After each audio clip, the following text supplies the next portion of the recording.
Assalomu alaykum hurmatli obunachilar. Men Dilshod akamning fermalari keldi. Ikkita zotga nemis buqalar bor ekan. Mana Joyveski 700 kilodan kelibdi. 1,5 oy oldin o'lchashganda 700 kilodan kelgan ekan. Hozir 45 million so'rashyapti, kami bor ekan. Nemis buqalar zotga. So'raganlar bo'lsa, bemalol aloqaga chiqib qo'rasizlar. Agar bu kattalik qilsa, bu yoqda mana kichkinalari ham bor.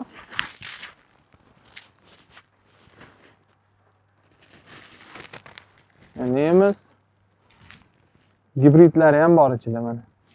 Bularning narxi 15 milliondan kelishtirib beramiz.